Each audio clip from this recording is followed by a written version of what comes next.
დიდი მადლობა რომ გვისმენთ ძველი რადიოს დასმითი ნაწილი ფინალთან მივიდა იმიტომ რომ ფეხბურთის ტერმინებს ხმარობ ჩემო კი ბატონო ეხლა მსოფლიო ჩემპიონატი მიდის და ბუნებრივია ამ ტერმინებით ცხოვრობს საზოგადოება არ არის გასაგვირი მადლობა თითოს გამარჯობა მიშა და საზოგადოებას მიესალმები ხო და ყოველთვის ველოდებით შენს ადამიანებს ვისაც შენ წარადგენ ხოლმე და ეს გია თავაძეს 21 ივნის დაბადების ხვალ შეუსრულდება 71 წელი და იცი რა ბევრ გამსმენია და ბევრის გამსმენია რომ ეს იყო ერთ-ერთი საუკეთესო ფეხბურთელი ერთ-ერთი საუკეთესო ფეხბურთელი ქართული ფეხბურთის ისტორიაში ხა შენ როგორც ფეხბურთთან ცოტა მწყრალად მყოფი კაცი მოდი ასე ვთქვათ მე უფრო დავკონკრეტდები გია თავაძე იყო საბჭოური ფეხბურთის ისტორიაში დამოუკიდებლობის ხანამდე საუკეთესო ამპლუით საუკეთესო მარცხენა მცველი შენ გულისხმობ ძველ დინამოს არა საბჭოური ფეხბურთის ისტორიაზეა საუბარი არა მარტო ძველ დინამოს არამედ რაც თბილისის დინამოს მოღვაწეობის პერიოდში საბჭოურ რეჟიმის ეპოქაში პირველი ოქროს თაობის აი ის დიდი დინამო რომელიც პირველად გახდა 64 წელს საბჭოთა კავშირის ჩემპიონი ეს არ გახლავთ მიშა არ ჩემი სუბიექტური აზრი და დამოკიდებულება ნებისმიერი სპეციალისტი რომელიც ამას ადასტურებს ცალსახად ის თასების თასი რომელსაც დღემდე ბუნებრივია რჩება ქართული ფეხბურთის ისტორიაში ყველაზე დიდ წარმატებად. თასების თას, რომელსაც მიუძღვნეს ყველა და ყველაფერი. აი ახლაღან სხვათა შორის აგერ სკვერის სახელწოდებაც კი უწოდეს, აი მაიაკოვსკის გვერდით მდებარე იმაზეც.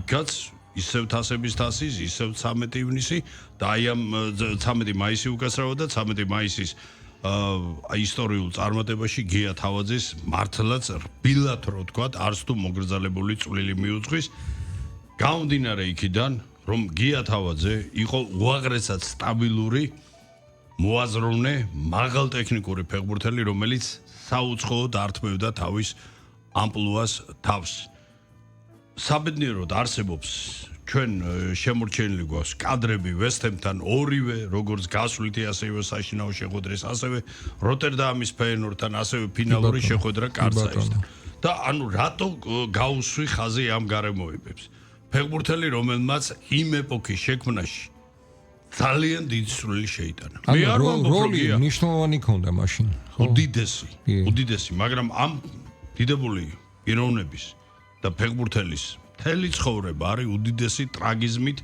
და უამრავი მსხვილი კითხვის ნიშნის აღსავსე და რატომ მოდით მეთოდურად მივყვეთ მოვლენათა განვითარებას 71 წელი დაბადებიდან სულ არაფერი მაგრამ გია ამჟამად უმძიმეს მდგომარეობაშია მოდი ამაზე ოდნავ მოგვიანებით გია გახლავთ ლანჩხუთელი 11 წლის ასაკში დაიწყო საკმაოდ გვიან თამაში მაგრამ უმალ აღმოაჩნდა თამაშის ნიჭი დაიწყო დანტეს ჯეჯელავასთან. სხვა შორის დანტეს ჯეჯელავაზე ჩვენ აუცილებლად მომდევნო შაბათს გვექნება საუბარი. აი ის რაც ქუთაისური ფეხბურთისთვის კარლო ხურციძე იყო, ის იყო გურულებისთვის. ეს არ იყო გურული. აქედან შალვა გაგაბაძემ ჩაიყვანა მისი მეგობარი იყო დანტე ჯეჯელავა, რომელმაც გურული ფეხბურთის საძირკველი შექმნა ბავშვთა ფეხბურთის და არაერთი აღიარებული ოსტატი და მათ შორის მთავარი, რა თქმა უნდა, მთავარი მოვლენა მე ასე ვითხოვდი, მისი რეგალიებიდან გამომდინარე გახდათ გია თავაძე. გია თბილისში 1972 წელს უკვე გლდანის სპორტ ინტერნატში ამთავრებს, მაგრამ რაკიღა ინტერნატს ეგრეთ წოდებული პრიმასტერების გუნდი არ ყავდა, ეს იყო საბაზისო გუნდი, რომელიც შემდგომ უკვე ოსტატთა გუნდებისთვის, ანუ პროფებისთვის ამზადებდა ფეხბურთელებს. კინაღამ უგუნდოდ დარჩა და აი მაშინ ხსნელად მოევლინა შალვა გაგაბაძე, მაშინდელი გურიას თავარი მსვლელი უმალ უხმო, ისეთი ალღო თვალი ჰქონდა და შესაბამისად ლანჩხუთის გურიაში გაიმყარა ფესვები და 79 წლის ნოემბერში შედგა უკვე გია თავაძის დებიუტი თბილისის დინამოში.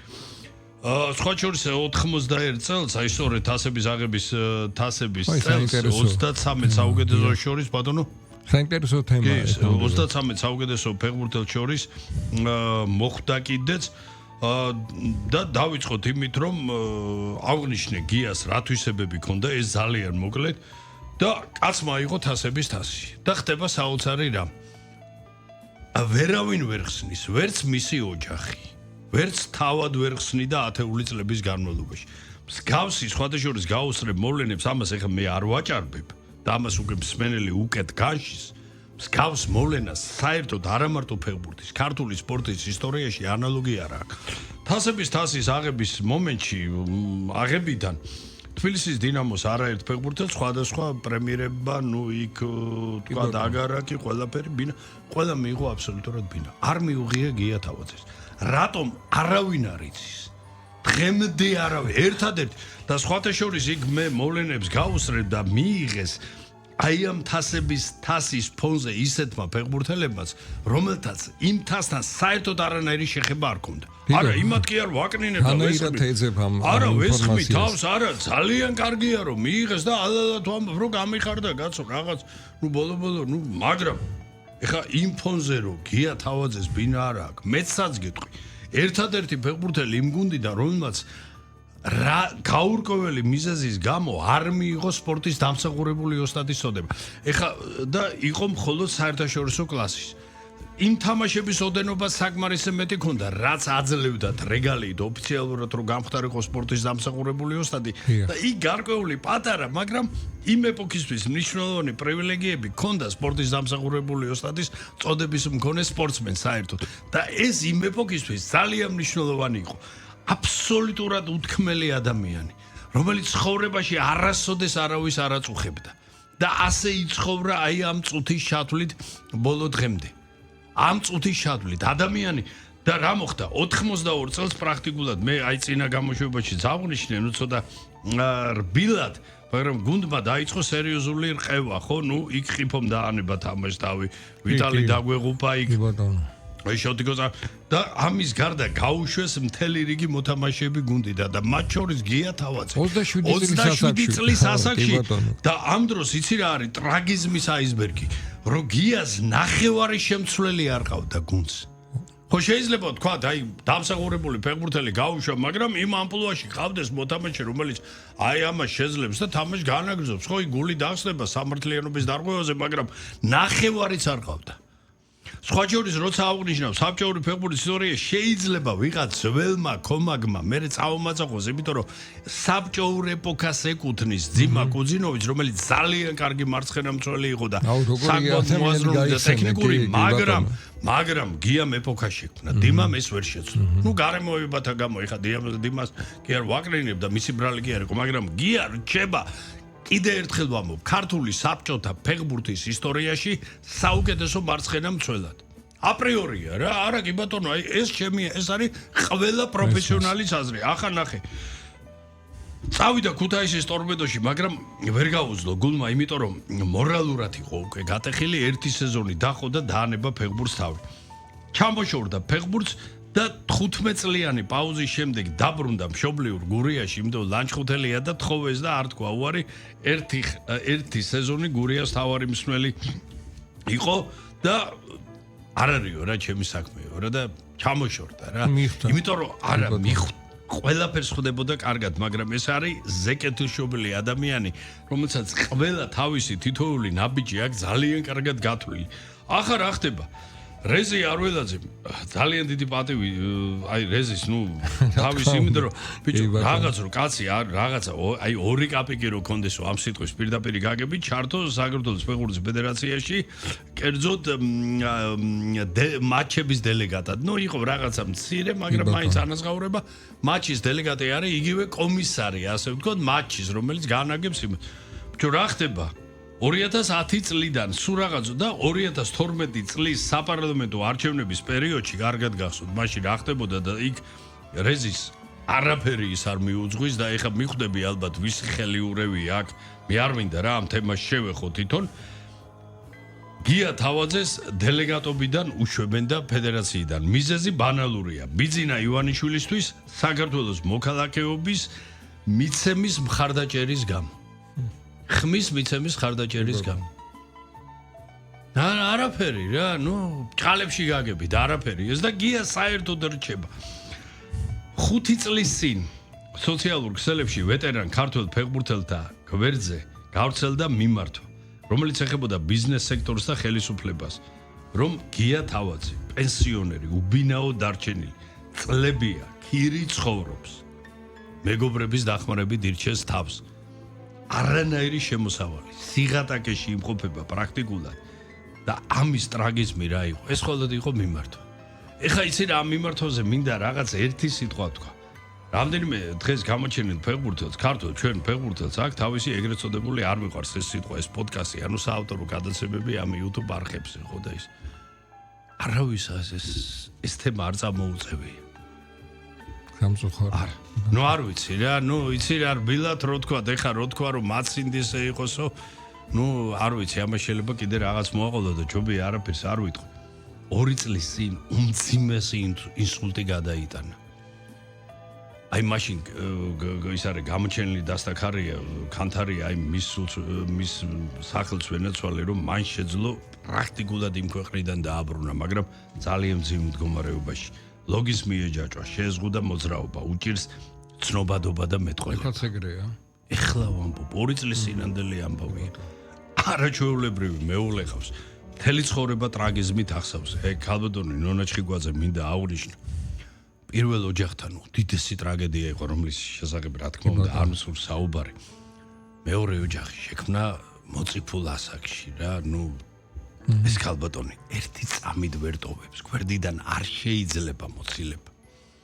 2 ულამაზესი ქალიშვილი ყავს და ერთი ჯერ კიდე ისეთი პატარა დასაოჯახებელია და უფროსი დაოჯახებულია, რუსთავში გახლავთ გათხოვილი და ეს მინდა აღვნიშნო, რომ აი ეს თაზო ლომიძე მისი შვილიშვილი, ხო?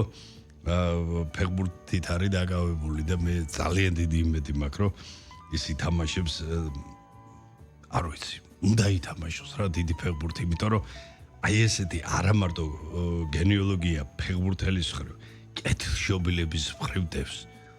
შუალოდ თავად პიროვნულად გიას და ასევე მისი ქალბატონის ნონა ჩხიგვაძის. რამდენიმე თვის წინ ამას სარწმუნო წყაროებიდან ვიცი. აი რატომ მიყვარს ეს კაცი და რატომ იმაჩნია რომ ის მართლაც ლეგენდაზე მეტია და ძალიან დიდი კაპიტანია. ჩვენი გაბრიელოვიჩი, საშა ჩივაცი. აი რამის რკინის ქალამნები ჩაიცვა, ვინ არ შეაწუხა, ვისთან არ მივიდა, რომ ეს საკითხი მოგვარდეს. ზუსტად ახლა იუბილეი იყო იმ თასის აღების, ხო, 45 წელი გავიდა. აქ არ არის საქმე, კიდე ერთხელ ვამბობ, რომ აი კაც რაღაც პრობლემა შეექმნა და უბინაო დარჩა და ბოლო-ბოლო ერთი თასი გაღებული და ერთი შემადგენლობა ყავდა და რა გახდა ამათი პატრონობა. არა, უფრო შორს მივდივართ. კაცმა, რომელმაც კუთვნილი ბინა გაურკვეველი მიზეზის გამო ვერ მიიღო. ეხლა მე რა თქმა უნდა არ ვიწყებ ეხლა ამის მარჩიელობას და ეს არ არის ჩემი კომპეტენცია და არ ჩემი საქმე, რომ ვის უფრო მეტად, მაგრამ ყველას ეხება. ეს საკითხი ეხება ყველას მეტნაკლებად. და აი საშას ვიზიტის, იცი როგორ ხდება? ყველა შეწუხებული სახით გიყურებს, ყველა თავს გიქნებს, ვერავინ ვერაფერზე ვერ გეკამათება, მაგრამ შედეგი არ დგება. ანუ არ დგება, არ ხდება სამართლიანობის აღდგენა. და ეს კაცი აი ასეთ მდგომარეობაში მყოფი დღემდე ქირით უბინაოდ რჩება. გია თავაძე, რომელმაც კიდე ერთხელ მოგიწოდებთ, არა კაცო, ეს კადრები ხო გვაქვს? კადრები კი არა, სრული ვიდეო ჩანაწერი ამ შეხვედრების. აი იმ თასის გადამწყვეტი ეტაპის გაზაფხულიდან მოყოლებული ვესტჰემთან ორივე მატჩი. ლონდონში, თბილისში, ფაენორდთან, თბილისში, როტერდამში და კარცაისთან ფინალური შეხვედრა. ხო, ნუ მეტი აი რა შეიძლება თქვას. და გია თავაძე დღემდე ასეთ მდგომარეობაში მყოფი.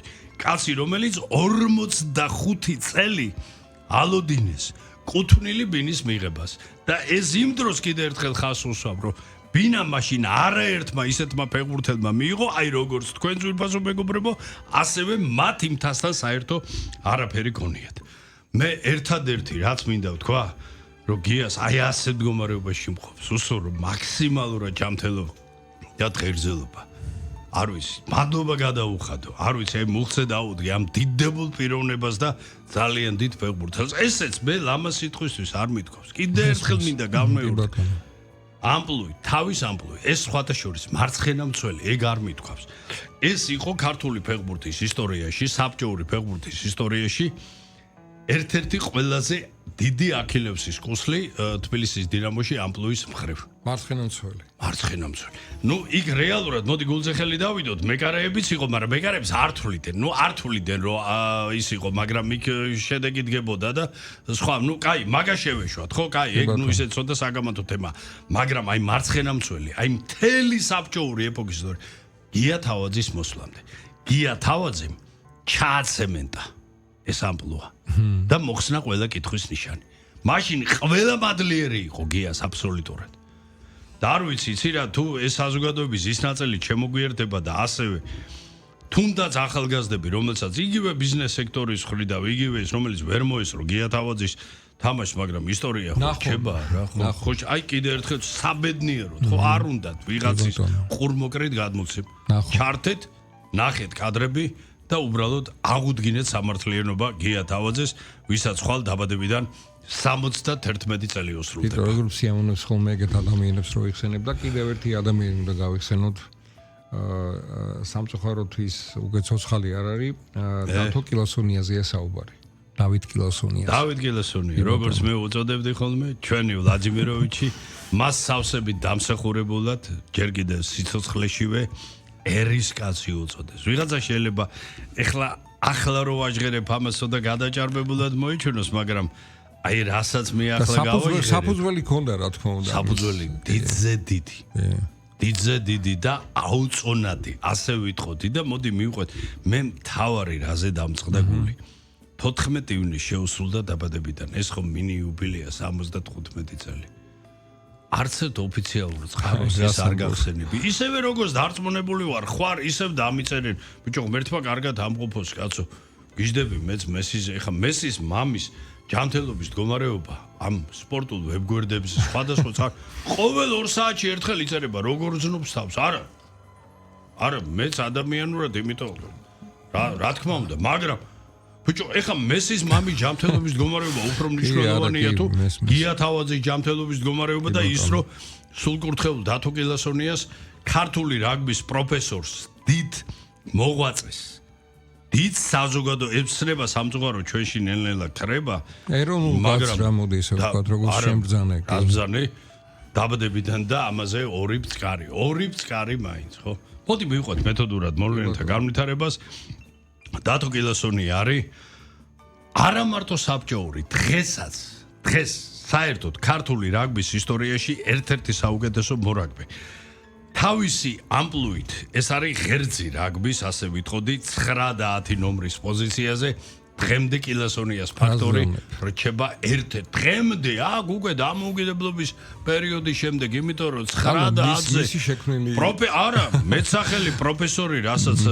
სარაგბო საზოგადოების გარკვეული ნაწილი უწოდებდა ეს არ იყო გადაჭარბებული და იმ ხანად ნუ მერე უკვე დათოს აი კარიერის დამთავრების შემდეგ წამოვიდა უკვე ქართული რაგბის რამის მეფე შევრაცხეთ ნუ ეგრეთ ისა მეცახელი ქონდა ისეთი შინაურულები ასე ბეყე ნუგზარ ზაგნიძე რომელიც ასევე ღერძზე იყო და ასევე უდიდესი ეპოქის შექმნა მაგრამ განსხვავება ამ ორ გენიალურ მორაგბეს შორის რა იყო იცი ბეყეს ქონდა არაბუნებრივი არაადამიანური ტექნიკა და ის კილოსონია პროფესორი რას გულისხმობ ამაში სათამაშო ტექნიკა თამაში კილოსონიას ქონდა აი დავიწყოთ იქიდან რომ ოქროს უბნელი ბიჭი მათემატიკური ნიჭი დაჯილდოებული შენთვის ბჭყალებში გაგებით საყვარელ სკოლაში ეწაფება იმას ეს არის 24 საშუალო კოროსო ეგრეთ წოდებული სტიკი და სუის ქონდათ და მე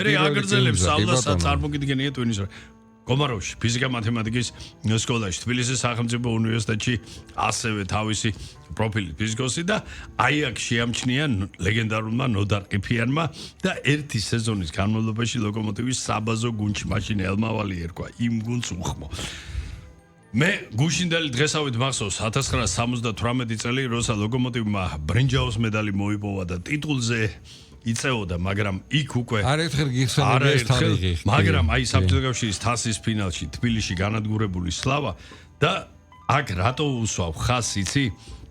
სულ ლოკომოტივმა იმ სეზონში ჯამში აიღო 197 სათამაშო ქულა.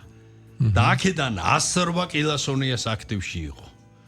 სხვათა შორის მე ერთადერთ ალბათ ხო ტრიბუნაზე მყოფ არა მორაგბეს, იმიტომ რომ ალბათ კიდე ართული ნატო უახლოეს ნათესავებს და სულ მარტო მორაგბეები ესწრებოდნენ მაშინ ერთი სიამოვნება იყო რომ სტანდარტული პოზიცია მიგვეღო რომ გვენახა როგორ კილასონია რომელიც პირველმა დაიწყო ბურთის მოჭრით ანუ ტრიალი დარტყმა ურტყავდნენ ყოველთვის ჭვინს ძლიერად ეს ხდება ან ჯარიმის ან გარდასახვის დროს. კილასონიამ დაიწყო ბურთის ტრიალი ტერმინოლოგია არა ეს ხდება აი სხვათა შორის 1977 წელს როცა სოციინდუსტრიის თასი ჩატარდა თბილისში ინგლისელი პინგვინების თავკაცები აღფრთოვანებული დატოვდა ეს ვინ არის ეს ნებისმიერ გუნდში ითამაშებს და იქნება ერთ-ერთი ლიდერიო ეს არ იყო გადაჭარბებული შეფასება 1978 წელს ევროპირველობაზე საბჭოთა კავშირის ნაკრებში საფრანგეთთან სათამაშოდ არ წაიყვანეს და მიზეზი არ გაინტერესებს რა იყო? მაინტერესებს. მიზეზი. აი ხა მე გეტყვი, აი გახსოვს ის მაშინ რადიონომა რო დაგვიძახე, ეხავს ზივარო და ერთი ჯადოსნური რუსული სიტყვა მახსენდება. აი ამის გაგონებაზე ზუსტად ის სიტყვა და ის ჯადოსნური სიტყვა მახსენდება. გუნდის ლიდერი იყო, მაგრამ მე ბევრჯერ აღვინიშნავს, რომ განსაკუთრებით და რაგბში მიდიოდა შოვინიზმის გამოვლენის უმაღლეს. სხვა შორის აი სხვა სახეობებში. ხო, არა, ეს ჩემი მოგონილი არ არის, ეს ფაქტებია და რა მოხდა? მაშინ იყო ეგრეთ წოდებული გოს ტრენერი, სახელმწიფო ტრენერი, ვინმე ვალოდია პეტრენკო ვინ იყო რას არ მოადგენდა კაცვი არს მანამდე და არს მის შემდეგ არ იცოდა არ ვერს დაგუგლა ვინ იყო ვალოდია პეტრენკო და რა მოხდა ეხლა ის ევროპირველობაზე ადიდასი იყო მთავარი მეოხი ანუ სპონსორი ხო ჩემპიონატის და მისი ფორმით თამაშობდნენ და მან მონაწილე გუნდებს დაურიგა სრული კომპლექტი ეხლა ადიდასის სრული კომპლექტი და პეტრენკო მოითხოვა მე მინდაო ზედმეტი კომპლექტი რა თქმა უნდა არ არსებობდა, იმიტომ რომ დაურიგა იმდენი, რამდენი მორაგბეც იყო შემადგენლობაში. და კილასონიას წაართვეს. რას მეუბნები? მიცეს პეტრენკოს და კილასონია დატოვეს ამ მატჩის მიღმა და პირს მინდა რომ განადგურდნენ, მერე ინანეს დაუძახეს. აიღეს ბრინჯაოს ადიდასის და პეტრენკოს მოთხოვნების და საკუთარი იმის დაკმაყოფილების გამო. რას ამბობდით? და კილასონიამ არ ვიგრო იმ წელს ბრინჯაოს მედლების აღებაში მე ძალიან დიდი როლი ითამაშა, ძალიან დიდი. ახლა რა ხდება? თბილისის ლოკომოტივთან განშორება მოხდა 30 წლის ასაკში. ეს ჩემთვის როგორი მტკივნეული იყო. აი ეს ისი რა ეპოქაა უკვე.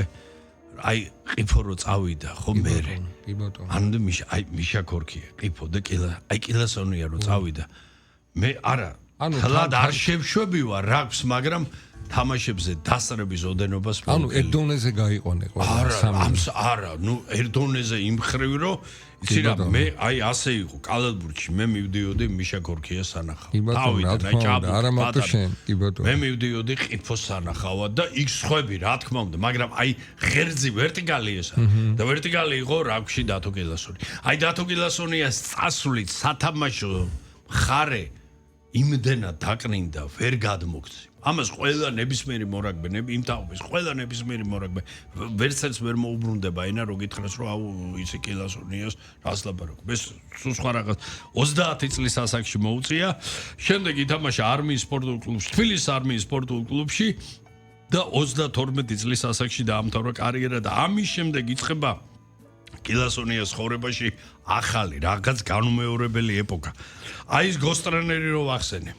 სახელმწიფო მსვლელი ეს რას ნიშნავს იცი მწვრთნელთა შორის რომელიც მსვლელი კურირებს ამას ეს კარგახანია ეს თანამდებობა გაუქმებულია მაგრამ მას მაშინ თავისი იმ ეპოქაში არც ყავლი ქონდა გასული და თავისი როლიც ქონდა თუ გააჩნია ვი როგორ ეხა პეტრენკოს მაგვარს თუ აიღებდი როგორ ასრულებდა კი ხედავ მაგრამ რა ეხა ნახე პეტრენკოსგან გასხოვებით რა ქნა კილასონიამ როცა ეგრეთ წოდებულ გოსტრენერთან ანუ ჩვენი ვლადიმიროვიჩი დათო კილასონია სახელმწიფო მსვლელად დაინიშნა 87 წელს საბჭოეთში მაშინ პირველობაზე ლოკომოტივი რო აღადგინა კილასონია იყო მთავარი მართლა აბა ის წინა გადაცემაში რო აზარო კიდე თელი ის რო მოყავი შენ კარგად გახსოვს მერე 89 წელს კილასონიას ინიციატივით შეიქმნა საქართველოს რაგბის კავშირი მანამდე იყო რაგბის ფედერაცია. უფრო დაგნი ეს რაგბის კავშირი და იმავე წელს მისი ინიციატივით შეიქმნა ეროვნული ნაკრები, რომელმაც თავისი პირველი ისტორიული შეხვედრა ქუთაისში ზიმბაბვესთან გამართა. კილასონია იყო ეროვნული ნაკრების მთავარი მსროლიც და ახალგაზრდულ გუნდსაც ედგა სათავეში. 1992 წელს ჩვენმა მე ასე მეუწოდე პირადად ეს ტრაფახში არ ჩავმართვა ქართული რაგბი ჯეფერსონა თაზო ანდღულაძე იმ ხანაც რაგბის კავშირის გენერალურმა დირექტორმა რომ ხელმოწერი დაადასტურა ჩვენ სოფლიო რაგბის სრულუფლებიანი სოფლიო რაგბის ოჯახის სრულუფლებიანი წევრი ხდებით ხელმოწერი და იმიტომ ვუძახე რომ ჯეფერსონი ხარ თაზო მეთქი დღეს ასე ვეძახიდეთ გრძელობა მინდა უსურვო თაზოს გენიალურ ადამიანს და ამით გონია იფარგლება. არა. დათო მრავალმხრივ აგრძელებს აქტიურ მოღვაწეობას და საქართველოს ოლიმპიური კომიტეტის დაფუძნებაში ღებურობს უაღრესად აქტიურ მონაწილეობას და თავიდანვე მისი აღმოსკომის წევრი ხდება. აი ეს უპრეცედენტო რომ სათამაშო სახეობებიდან ოლიმპიური კომიტეტის შექმნასა და მის დაფუძნებაში ვინმე სათამაშო სახეობებიდან ღებულობდა მონაწილეობას. და ამის შემდეგ იწყება კიდევ ერთი მისი მესამე და დასკვნითი ეტაპი ცხოვრებაში. ის გახლდათ აფხაზეთის ომის მონაწილე. ბოლომდე იომა. და ის სხვადასხვა მისი უნიჭიერესი შვილი მწერალი და პუბლიცისტი უფროსი ლადო კილასონია თავისი ერთ-ერთი გენიალურ მოთხრობას იწყებს ასე. ეს არ შეიძლება მე არ გავიხსენო. კი ბატონო. როცა მამა აფხაზეთის ომიდან დაბრუნდაო, თვალებში ჩაქვედაო, არაფერი არ უთქვავსო. დაწვაო და 3 დღე არ გადმობრუნებულაო. კედლისკენ ქონდა პერიოდა ისე არ გადმობრუნებულაო. და იმავე 93 წელს თავის განუმეორებელ მეუღლეს რუსიკო კიკოძეს გურული ქალბატონია კიდებს ხელს და ვაკიდან მიდის ნოქალაკევში. წინაპრების მიწაწყალზე სენაკის განუ ულამაზეს განუმეორებელი და რას იწყებს? არა მარტო, რაგბი ხო თავისთავად ეხა კილასონია და რაგბი ხო განუყოფელი მცნება. იწყებს ქართული სულის აღორძინებას რით ლელობურთით. ჩვენი ფესვებით. ჩვენი ფესვებით იწყებს და იმ ხანად ორი ლეგენდარული გახსოვდება ხო ამ ლელობურთის აღორძინება ფაქტობრივად. რა თქმა უნდა. არა, ფაქტობრივად კი არა, მთლიანად. იმ ხანად ქმნის ლელობურთის ფედერაციას, რომელიც არის ასოცირებული წევრი საქართველოს რაგბის კავშირის. დღემდე წესი დოკუმენტალურად ასე უნდა იყოს დარჩენილი, იმიტომ რომ ლელობურთის ფედერაცია არავის გაუქმებია. მაგრამ ვლადიმიროვიჩის გარდაცვალების შემდეგ არავის უხსენებია და გახსენებია. მე დავაყენე რა ერთ პრეზიდენტთან ეს საკითხი რომ ბიჭო კაცი აღარ არის. კი მივხედავთ, ეს წლების ვინ რას მიხედავს ლელობურთი დღეს. სხვათა შორის მქონდა მაშინ პირადად რას იცი ვაშუქებდი მაქსიმალურად არა ჩვენი ეთერით გარდა ამისა ეს პროფესიული კუთხით და რატო გავუსვი ხაზი რომ ჯოსუ ეკითხებოდი ხოლმე რომ ვლადიმიროვიჩ შენი ამ ხელა ის ვის არ აწუხებდა ყველა რაღაცით ეხმარებოდა და რატო იცოდნენ თავარი რომ ის დათო კილასონია და თავისი პირადი სარგებლისთვის არ თხოვს ის თავის სახში არ წაიღებს ამას ის ამას ახმარს და იმდენად დიდი იყო და იმდენად ნათელი მაგალითი იყო რომ ვერავინ მეტნაკლებად ყველა ამოუდგა მხარში უამრავი მოედანი მოაწყო სხვადასხვა ტიპის რაგბის მიღმა ლელობურთი როგორც და რას მეუბნებოდა იცი ეს მეუღლე დედებული ქალბატონი რო აღნიშნე როზიკო კიკოძე კი ბატონო მეუღლე გურული კი ბატონო ბიჭო ყველაზე მცირეო დედო იცი რას მივახცევო გურულებს და მეგრელებს ვარიგებ. აი ენა, არა იუმორი და ის ხო ქონდა უაღრესად განათლებული ადამიანი და აქ მოვლენებს გაუსწრებს. მე როცა ვლადიმიროვიჩი და გარდაიცვალა. წარმოგიდგენი გურული ქალბატონია, ორივე ბიჭმა კალთა ახია დედა, მარტო როგორ იქნები დედა, აგერ თბილისი, აგერ პირობები. იქ არის დღემდე. დღემდე დარჩა, იმიტომ რომ თავისი მეუღლის ანდერს და მის კვალს გაუფრთხილდა. რაოდენ დიდსულოვანი უნდა იყო ეხა არა კიდე ერთხელ ვამბობ ნოქალაკევში ერთხელ მაინც თუ ხარ ადამიანი ნამყოფიგიდან წამოსვლა არ მოგინდება მაგრამ მაინც იცი რა არის თანამედროვე ცხოვრების გადასახედიდან როცა შენ ვაკეს ნოქალაკევზე ცვლი დღეს ბევრი გეგულება მსგავსი ნაბიჯის გადამდგმელი ადამიანი ჩვენ საზოგადოებაში. საბედნიეროდ იქნებიან. არა, დარწმუნებული, საბედნიეროდ. არა, შედეგმა, საქმემა შენმან არა, იცი რა, მე და შენ ვერ ვიმარჩიელებთ, მაგრამ მე ფაქტებით ვმშელობ. მე არ ვმშელობ საკუთარი შეხედულებით და სიმპათიანდებით. მე ვმშელობ ფაქტებით. აი ფაქტი რაც მაგეს და იქნებიანო, მაშინ მე აი როცა ვიღაცა გამოჩნდება და ვაკიდან ოქალაკებში წავა, ან ნოჯიხებში წავა, მაგის შენ გამახსენე და კი ბატონო, შენი ხმალი და ჩემი კისერი. კი ბატონო. გვიან დაოჯახდა 33 წლის იყო აი ამ თამაშის და რაგბის და ამის გამო. ორი უნიჭიერესი ბიჭი ყავს. ეხლა არ შეიძლება მათ არ შევეხო. ეს ნუ ლადიკო საერთოდ რაღაც თალკე სახელმწიფოა რა. ეს უფროსი ბიჭი, ეს არის პუბლიცისტი, მწერალი, უნიჭიერესი მსმენელი და რასავარი ანალიტიკოსი. აი ლადიკოს ანალიტიკას რო უსმენ პირადად არ ვაჭარბებ. აი რაც ლადიკოს ანალიტიკისგან უსმინე ხო რამდენი წელია რაგბში ვარ, ნუ მოყვარულის დონეზე, ხო? მაგრამ ლადო კილასონიასგან ვისწავლე უკვე ბოლო პერიოდში რამის 2/3 იმის, რაც ვიცოდე, ეხა ჯერ აი მაგ ცოდნას, იმიტომ რომ კიდევ ერთხელ ვამბობ, მამლაკიძებისგან განსხვავებით, რომ ტრიბუნაზე მზესუმზირის კუნეთი და ტელევიზორით პროფესიონალი ვერ გახდები და ვერ ისწავლი. ვერ ისწავლი. ხმის და აი ლადიგო კილასონიასგან რამდენი ვისწავლე, ნუ ეს უკვე აი და საკმაოდ ნაყოფიერად ედგა სათავეში საქართველოს ახალგაზრდულ 20 წლამდელთან უმცროს ბორჩხალოსანთან ნაკრებს სათავეში და ამჟამად შავილომის სამსვლელო შტაბში მოღვაწეობს. უმცროსი ლუკა კილასონი არის საქართველოს რაგბის კავშირის საჯთა კორპუსის მენეჯერი და ასევე პროფესიონალი კომენტატორი. აქაც აი ლუკას გადმოცემულ თამაშებს მიუხედავად რომ მაქსიმალურად ცდილობს რომ შეიზღუდოს თავი, მაქსიმალურად ისეთი კარგი აგებით ვამბობ რომ აი თქვა და ჩვენი რაღაც შეცნობებზე ცოტა უფრო სალბუნად მოგევლინოს, ძალიან ბევრი რაღაცის სწავლა შეიძლება. და აი ბოლოს ყველაზე აი ისეთი რაღაც ისეთი ჩემთვის ტრაგიკული იმით მინდა დავასრულო რომ მაშინ იმ ხანად თანამშრომლობდი რაგბის კავშირთან და ბევრჯერ მithქვი შენთვის იცი შენ რომ ვქმნიდი გამოჩენილ ადამიანებზე პორტრეტს. მახსოვს კი როგორ. უბრალოდ იცი რა იქ გამოჩენილი ყველა გამოჩენილი არის უბრალოდ რაღაცას გავალებდნენ არა ბევრი და ბევრი ისეთი დარჩა და ნუ კილასონიას პორტრეტზე ხო ნუ რა თქმა უნდა როცა იმ ხანად ხელმძღვანელს ვკითხე ნუ გაშალა ხელები და უყარდა ეს ამოიხუნა შოკლი ყავ კილასონი čo დაურეკე და ვლადიმიროვიჩ მეთქი როდის აპირებ მეთქი თბილისში ამოსვლას რომ აი შენ ძალიან ლამაზი პორტრეტი უნდა გავაკეთებ მეთქი და შეიშფუშნად čo რა არის ვიცი შემოდგომამდე ნახდათ არ ვაპირებო რა ნახდათ არ ვაპირებო და čo რა გინდაო რა გე ზაფხულია ხო ახალი დაწყებული იყო ზაფხული ეს ივნისი იყო მე მგონი თუ არ ვსდები ხო აი ზუსტად ხო 8 წლის წინანდელი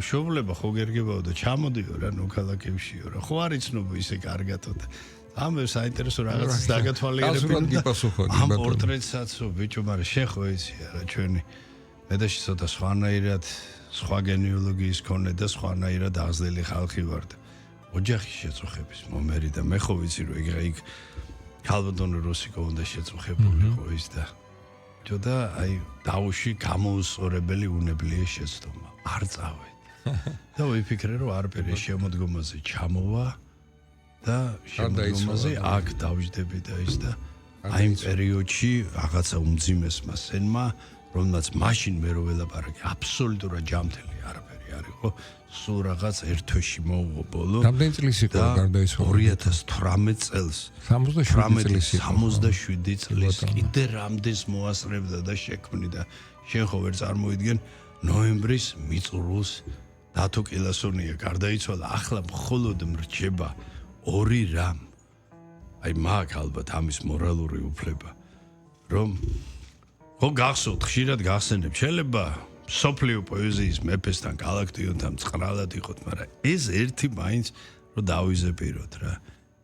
ჩემი დამარცხები თქვენ ვერ გაიმარჯვებთ. გალაქტიონის გენიე და რატო ვამბობ? ისტორიის მიჩქმალვის, მისი უგულებელყოფის წილ თქვენ წარმატებას ვერავინ ვერასოდეს ვერ მე. ეს ჩემი მოგონილი არ არის. ეს კაცობრიობის ისტორიის შექმნის დღიდან აქსიომაა და კეთილინებე და ისევე როგორც გია თავაძის იგივე ლადო კილასონიას მიმართ სათანადო ბიჭო, ორი წყარი მაინც გაიტანეთ და ასევე მიმართვა ვისაც ეს ეხება. ლელობურთი. აი როგორც კი ბატონო. ფესვები ისია ხო? ქართული გენისთვის. ლელობურთის გაქრობა არაფრით არ შეიძლება. და ლელობურთის ფედერაცია კიდე ერთხელ ვამბობ, კავშირთან ასოცირებული. ნუ მე ასე ვიცი, რომ დღემდე რჩება და ლელობურთს ვერავინ ვერ მოაწერს მის გაუქმების შესახებ ხელს. რომ ვიღაცას დაევალოს მისი აღორძინება და ლადო კილასონიას ამ დიდებული გზის გაგრძელება. აი ძვირფასო მეგობრებო, ახლა უკვე მოუთმენლად ველოდები ხოლმე ჩვენ ფინალურ შეხვედრას, ანუ შენ ვაგვირგვინებ ხოლმე და არაჩვეულებრივი ადამიანები გაგვაცანი. და აი ახლა ბოდიში აი ხო ერთ სვიტყვი კიდევ აი ახლა უკვე თავად მსმენელმა განსაჯოს. აი ძალიან მოკლე. და ეს კიდე სხვაში წვეთია ალბათ რაც იგივე გია თავაძემ და კილასონიამ საკუთარი ქვეყნისთვის შექმნეს. აი რატო უწოდეს დათო კილასონია ჯერ კიდევ ცხოვრებაშივე ერის კაცი. ეს ალბათ ყველაზე დიდი არაოფიციალური ტიტული, რაც შეიძლება ქართულს ისტორიულად გქონდეს. ასე რომ ჩვენ რა გვჭირდება ძვირფასო მეგობრებო, ეგებ ყველა მეტ-ნაკლებად, ზოგი მეტად ზოგი, მაგრამ მოუფრთხილდეთ და ნუ დავივიწყებთ. კიდე ერთხელ ვამბობ, მესის მამის ჯანმრთელობის მდგომარეობა კი ბატონო მნიშვნელოვანია, მაგრამ ასჯერ უფრო მნიშვნელოვანია გია თავაძის ჯანმრთელობის მდგომარეობა და დათო კილასონიას იუბილე, ვისაც 14 ივნის დაბადებიდან 75 წელი შეუსრულდებოდა. დიდი მადლობა.